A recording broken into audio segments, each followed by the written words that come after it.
Finally നമ്മുടെ കയ്യിൽ വന്നെത്തിയിരിക്കുകയാണ് ഇക്കൊല്ലത്തെ സ്മാർട്ട് ഫോണുകളുടെ രാജാവ് എന്നറിയപ്പെടാൻ പോകുന്ന smart phone Samsung Galaxy S23 ultra. S22 ultra വെച്ച് കമ്പയർ ചെയ്യുമ്പോൾ ഇതിൽ കാര്യമായിട്ട് കാഴ്ചയിൽ വ്യത്യാസമൊന്നുമില്ലല്ലോ, പിന്നെ എന്താണ് ഇക്കൊല്ലം പുതിയതായിട്ട് കൊണ്ടുവന്നത് എന്ന് നിങ്ങൾ ചിന്തിക്കുകയാണെങ്കിൽ ഈ ഒരു വീഡിയോയിലൂടെ നിങ്ങൾക്ക് കൃത്യമായിട്ടെല്ലാം മനസ്സിലാവും. പാക്കേജിംഗ് കണ്ടു കഴിഞ്ഞാൽ കഴിഞ്ഞ കൊല്ലത്തെ പോലെ തന്നെയുള്ള സിമിലർ പാക്കേജിംഗ് ആയിരിക്കും, പക്ഷേ ഇത്തവണ പാക്കേജിംഗ് ഫുള്ളും 100% റീസൈക്കിൾഡ് പേപ്പർ ഉപയോഗിച്ചാണ് ഉണ്ടാക്കിയിരിക്കുന്നത്. ഈവൻ നമ്മൾ കീറിക്കളയുന്ന സീലും ആ ഒരു പ്രൊട്ടക്റ്റീവ് ഫിലിമും എല്ലാം പേപ്പർ ബേസ്ഡ് ആണ്. ബോക്സിനകത്ത് സ്മാർട്ട് ഫോൺ ഉണ്ട്, type C to type C cable, കുറച്ച് paper works, SIM ejector tool, ഇത്രയേ ഉള്ളൂ. നമ്മുടെ കയ്യിലുള്ളത് 12GB റാം 256GB സ്റ്റോറേജ് ഉള്ള വേരിയന്റ് ആണ്. 12GB 512GBയുടെയും അതേപോലെ 12GB 1TBയുടെ വേരിയൻസിലും ഈ ഒരു സ്മാർട്ട് ഫോൺ അവൈലബിൾ ആണ്. ഇക്കൊല്ലം കഴിഞ്ഞ കൊല്ലത്തെ അപേക്ഷിച്ച് മുകളിലും താഴെയും കുറച്ചുകൂടെ ഫ്ലാറ്റർ ആക്കിയിട്ടുണ്ട്. പിന്നെ കഴിഞ്ഞ കൊല്ലം സൈഡ്സ് വളരെ കർവ്ഡ് ആയിരുന്നു. ഇക്കൊല്ലം കയ്യിൽ പിടിക്കാൻ കുറച്ചുകൂടെ എർഗണോമിക്കൽ ആക്കാനായിട്ട് ആ ഒരു കർവ്നെസ് കുറച്ചുകൂടെ ഫൈൻ ട്യൂൺ ചെയ്തിട്ടുണ്ട്. ആൻഡ് വോളിയം ബട്ടൺസിന്റെ പ്ലേസ്മെന്റ് എല്ലാം കുറച്ച് മുകളിലേക്കും താഴേക്കും എല്ലാം മാറിയിട്ടുണ്ട്. ആൻഡ് താഴെയായിട്ട് നമുക്ക് സിം ട്രേ ഉണ്ട്, അതേപോലെ type C port, speaker grill and നമ്മുടെ എസ് പെൻ ഇതിനകത്ത് കൊടുത്തിട്ടുണ്ട്. ഇക്കൊല്ലം പുറകിൽ കാണുന്ന ക്യാമറ ബമ്പുകൾ കുറച്ചുകൂടി വലുതായിട്ടുണ്ട്, കുറച്ചുകൂടെ പ്രോമിനന്റ് ആയിട്ട് നമുക്ക് കാണാനായിട്ട് പറ്റും. ദൂരെ നിന്നാണെങ്കിൽ പോലും ഓക്കെ ഇതൊരു S23 അൾട്രയാണ് എന്ന് തോന്നിക്കുന്ന രീതിയിലുള്ള ക്യാമറ ബംസ് ആണ്. നിങ്ങൾക്ക് ഓർമ്മയുണ്ടോ എന്നറിയില്ല, ആ ഒരു ലോഞ്ച് ഇവന്റിന്റെ വീഡിയോയിൽ ഞാൻ ആ ഗ്രീൻ കളർ കണ്ടപ്പോൾ എനിക്ക് ഭയങ്കര ഇഷ്ടമായി, അടിപൊളിയാണ് ആ ഒരു ഗ്രീൻ കളർ എന്ന് ഞാൻ പറഞ്ഞായിരുന്നു. ആ സെയിം ഗ്രീൻ കളറാണ് നമ്മുടെ കയ്യിലുള്ളത്. ആൻഡ് ഇൻട്രസ്റ്റിംഗ് ആയിട്ടുള്ള കാര്യം, ഇതിന്റെ ബാക്ക് പാനലൊക്കെ ഉപയോഗിച്ചിരിക്കുന്ന ഗ്ലാസ് റീസൈക്കിൾഡ് ഗ്ലാസ് ആണ്. ഈവൻ ആ ഒരു പെറ്റ് ഫിലിം പോലും റീസൈക്കിൾഡ് ആണ്. വേറെ ഒന്നുമല്ല, ഇക്കൊല്ലത്തെ അവരുടെ തീം എന്ന് പറയുന്നത് സസ്റ്റൈനബിലിറ്റി ആണ്. അതുകൊണ്ടാണ് അവർ കുറേ അധികം റീസൈക്കിൾഡ് മെറ്റീരിയൽസ് ഒക്കെ ഉപയോഗിച്ചിരിക്കുന്നത്. ബട്ട് മെറ്റീരിയൽ റീസൈക്കിൾഡ് ആണെങ്കിലും ഉപയോഗിച്ചിരിക്കുന്നത് കോർണിംഗ് ഗൊറില്ല ഗ്ലാസ് വിക്ടസ് 2 ആണ്. കഴിഞ്ഞ കൊല്ലത്തിലും എത്രയോ മടങ്ങ് കൂടുതൽ പ്രൊട്ടക്ഷൻ ലഭിക്കുന്ന ഗ്ലാസ് ആണെന്നും നോർമലി ഇടുന്ന ഡ്രോപ്പ് ടെസ്റ്റ് അല്ലാതെ പലവിധം ടെസ്റ്റുകൾ ചെയ്ത് സർട്ടിഫൈഡ് ആക്കിയിട്ടുണ്ട് എന്നുമാണ് വിക്ടസ് 2കാർ പറഞ്ഞിരിക്കുന്നത്. അതിലുപരി ഇന്ന ഫ്രെയിം ആർമേർഡ് അലുമിനിയം ഉപയോഗിച്ചാണ് ഉണ്ടാക്കിയിരിക്കുന്നത്. സോ മൊത്തത്തിൽ ഒരു ഡ്യൂറബിൾ ആയിട്ടുള്ള smart phone. Coming to S23 അൾട്രയിലെ ഇക്കൊല്ലത്തെ ഏറ്റവും മേജർ ആയിട്ടുള്ള improvement camera section. And camera സെക്ഷനിൽ ഇംപ്രൂവ് ചെയ്തിരിക്കുന്ന ഒരു പ്രൈമറി സെൻസറാണ് നമ്മുടെ 200 മെഗാപിക്സലിന്റെ പ്രൈമറി ക്യാമറ.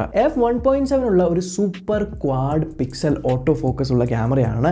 ആൻഡ് ഇതിനകത്ത് നിങ്ങൾ എടുക്കുന്ന ഫോട്ടോസ് കണ്ടു കഴിഞ്ഞാൽ എനിക്ക് തോന്നുന്നില്ല ഇതിന് റൈവൽ ആവാനായിട്ട് വേറെ ഒരു സ്മാർട്ട് ഫോണും ഇക്കൊല്ലം വരുമെന്ന്. അത്രത്തോളം കിഡിലനായിട്ടുള്ള ഫോട്ടോസാണ്. ഹൈ ഡൈനാമിക് റേഞ്ച് ആയിക്കോട്ടെ, പകൽ സമയത്തുള്ള ഫോട്ടോസ് ആയിക്കോട്ടെ, നൈറ്റ് ടൈം ഫോട്ടോസ് ആയിക്കോട്ടെ, നൈറ്റ് ടൈം ഫോട്ടോസ് എല്ലാം ഭയങ്കരമായിട്ട് ഇമ്പ്രൂവ് ആയിട്ടുണ്ട്. അതുപോലെ തന്നെ ഈ ഒരു 200 MPയുടെ മോഡിലാണ് നിങ്ങൾ ഫോട്ടോ എടുക്കുന്നതെങ്കിൽ ഡീറ്റെയിൽസ് എല്ലാം ഭയങ്കര ക്രിസ്പാണ്. അത്യാവശ്യം നല്ല ലൈറ്റുള്ള സ്ഥലത്താണ് എടുക്കുന്നതെങ്കിൽ സൂം ചെയ്താൽ പോലും നിങ്ങൾക്ക് കൃത്യമായിട്ട് ആ ഒരു വ്യത്യാസം മനസ്സിലാവുന്നുണ്ട്. പിന്നുള്ളതൊരു 12 മെഗാപിക്സലിന്റെ അൾട്രാ വൈഡ് ക്യാമറയാണ്. ഇതിനകത്ത് അവർ ഡ്യുവൽ പിക്സൽ ഓട്ടോ ഫോക്കസ് ആണ് കൊടുത്തിരിക്കുന്നത്, പെട്ടെന്ന് ഫോക്കസ് ആവാൻ വേണ്ടിയിട്ട്.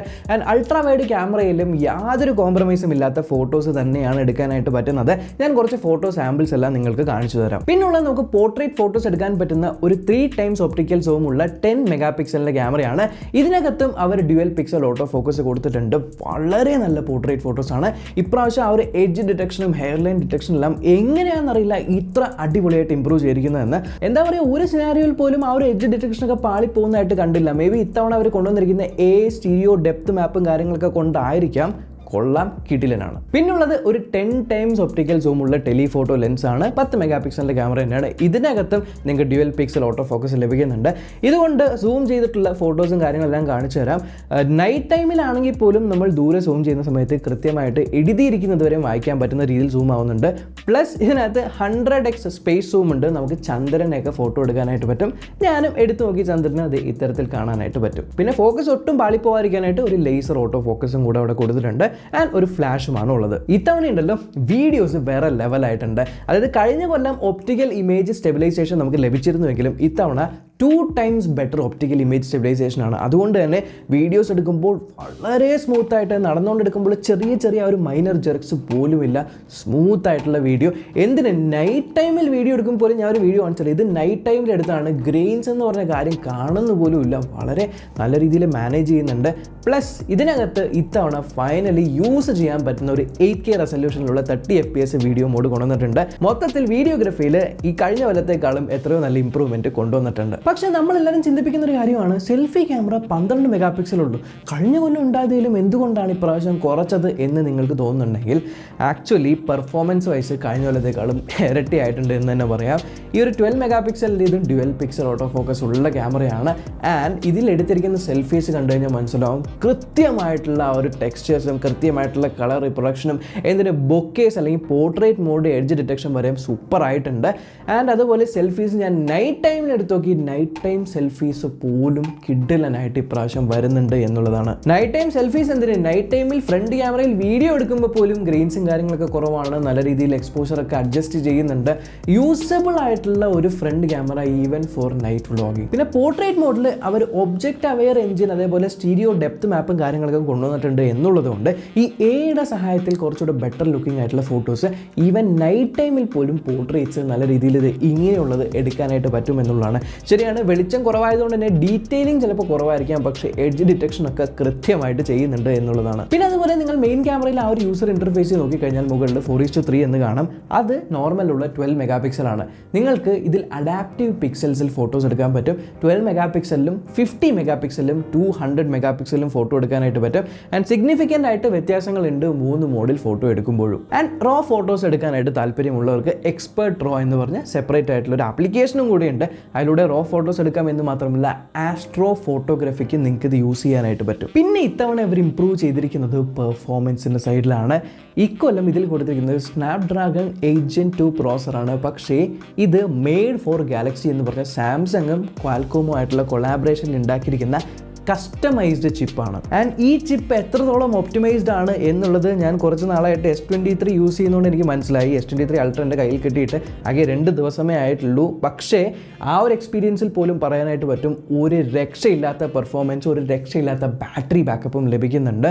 എന്താ പറയുക, നിങ്ങൾക്ക് ഈ ഒരു ചിപ്പിൽ അവർ പറയുന്നത് നമ്മുടെ റേ ട്രേസിംഗ് ഇല്ലേ, കമ്പ്യൂട്ടർ ഗെയിംസിൽ കിട്ടുന്ന റിഫ്ലക്ഷൻസ് എല്ലാം ഇത് റേ ട്രേസിംഗ്, ആ റിയൽ ടൈം റേ ട്രേസിംഗ് വരെ സ്മാർട്ട് ഫോണിൽ കൊണ്ടുവന്നിരിക്കുന്ന ഒരു ചിപ്സെറ്റാണ്. അപ്പം നിങ്ങൾ ആലോചിച്ച് നോക്കണം എത്രത്തോളം പവർഫുൾ ആയിട്ടുള്ള ഒരു ചിപ്സെറ്റ് ആണെന്ന്. ഇത്തവണ അവർ CPU ഇംപ്രൂവ് ചെയ്തിട്ടുണ്ട്, GPU ഇംപ്രൂവ് ചെയ്തിട്ടുണ്ട്, NPU ഇംപ്രൂവ് ചെയ്തിട്ടുണ്ട്, ന്യൂറൽ പ്രോസസിംഗ് യൂണിറ്റ്. അതുകൊണ്ടാണ് ഈ ഒരു AI പ്രോസസിംഗ് എല്ലാം വളരെ നല്ല രീതിയിൽ നടക്കുന്നത്. ഇനി ഇത്രയധികം ഹൈ എൻഡ് ഗെയിംസ് കളിക്കുമ്പോൾ ചൂടാകും എന്നുള്ളത് നമ്മൾക്കറിയാം എന്നുള്ളത് കൊണ്ട് തന്നെ ഇപ്രാവശ്യം അവർ 2.7 ടൈംസ് വലിയ ഒരു വേപ്പർ ചേംബർ കൂളിംഗ് ആണ് കൊടുത്തിരിക്കുന്നത്. അതുപോലെ തന്നെ വളരെ നീണ്ടു നിൽക്കുന്ന ബാറ്ററി കിട്ടാനായിട്ട് 5000 mAh ബാറ്ററി ഇതിൽ കൊടുത്തിട്ടുണ്ട് എന്ന് മാത്രമല്ല 45 വാട്ടിന്റെ ഫാസ്റ്റ് ചാർജിങ്ങും സപ്പോർട്ട് ചെയ്യുന്നുണ്ട്. പക്ഷേ ഈ ഒരു ചിപ്സെറ്റ് ഇത്ര അധികം ഒപ്റ്റിമൈസ്ഡ് ആണ് എന്നുള്ളതുകൊണ്ടും സ്നാപ്ഡ്രാഗണുമായിട്ടുള്ള ഒരു കൊളാബറേഷൻ കാരണവും ഇതിനകത്ത് വീഡിയോസും കാര്യങ്ങളെല്ലാം ഓപ്റ്റിമൈസ് ചെയ്തിട്ടുണ്ട് പല ആപ്ലിക്കേഷൻസിന് വേണ്ടി. ഇപ്പോൾ ഫേസ്ബുക്ക്, യൂട്യൂബിലൊക്കെ വീഡിയോ കാണുമ്പോഴൊക്കെ പവർ കൺസപ്ഷനൊക്കെ കുറയ്ക്കാനായിട്ട് ഒപ്റ്റിമൈസേഷൻ മോഡുകളും കാര്യങ്ങളൊക്കെ ഇതിനകത്ത് ചെയ്യുന്നുണ്ട് ഓട്ടോമാറ്റിക്കലി. അതുകൊണ്ട് തന്നെ കഴിഞ്ഞ കൊല്ലത്തേക്കാളും വെച്ച് 22% കൂടുതൽ നേരം ബാറ്ററി നിൽക്കുമെന്നാണ് ക്ലെയിം ചെയ്യുന്നത്.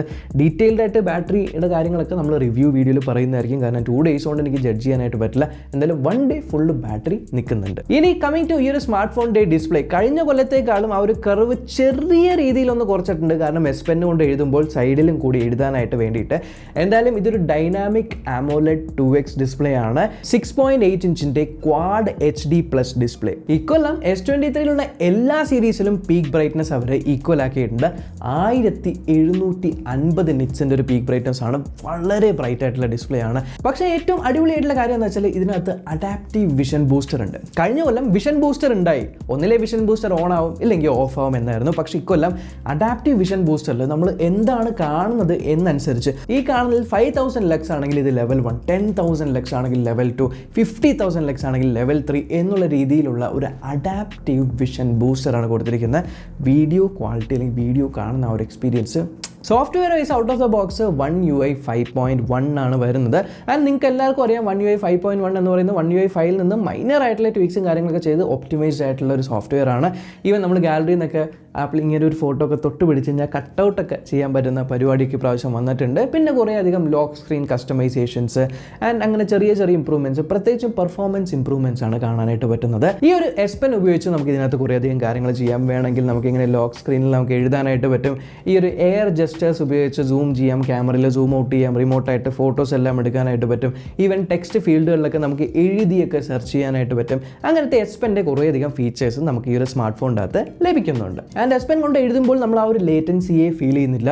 വളരെ, അതായത് ഓൾമോസ്റ്റ് 0 ലേറ്റൻസിയിലാണ് നമ്മൾ എഴുതുന്നത്. സോ ഞാൻ ആദ്യം പറഞ്ഞ പോലെ തന്നെ 3 വേരിയൻസിലാണ് ഈ ഒരു സ്മാർട്ട് ഫോൺ വരുന്നത്. എൻ്റെ കയ്യിലിരിക്കുന്നത് 12GB RAM ആൻഡ് 256 വേരിയന്റ് ആണ്. ഇതിന് 1,24,999 രൂപയാണ്. 512GB ആണെങ്കിൽ 1,34,999 1TB ആണെങ്കിൽ 1,54,999 രൂപയ്ക്കുമാണ് വിൽക്കപ്പെടുന്നത്. പക്ഷേ ഇതിന്റെ കൂടെ കുറച്ച് ബണ്ടിൽ ഓഫേഴ്സ് വരുന്നുണ്ട്. അതായത് വാച്ച് 4 LTEയും അതേപോലെ ബഡ്സ് 2 കൂടി ഇതിന്റെ കൂടെ ചേർത്ത് വാങ്ങിക്കുകയാണെങ്കിൽ 4,999 റുപ്പീസ് അത് രണ്ടും കിട്ടും. പിന്നെ 8K അപ്ഗ്രേഡ് എന്ന് പറഞ്ഞ ഓഫർ ഉണ്ട്. നിങ്ങൾ 256GB വേരിയന്റ് ആണ് വരുന്നതെങ്കിൽ 8Kയും കൂടെ എക്സ്ട്രാ കൊടുക്കുകയാണെങ്കിൽ നിങ്ങൾക്ക് 512GB വേരിയന്റ് വാങ്ങിക്കാനായിട്ട് പറ്റുന്ന ആ ഒരു പരിപാടി. ഇത് 4 കളേഴ്സാണ് അവൈലബിൾ ആയിട്ടുള്ളത്.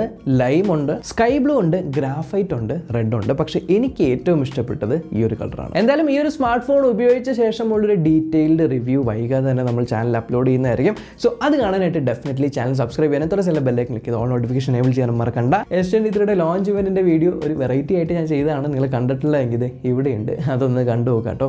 ഇഷ്ടപ്പെടുമായിരിക്കും മിക്കവാറും. ശരി.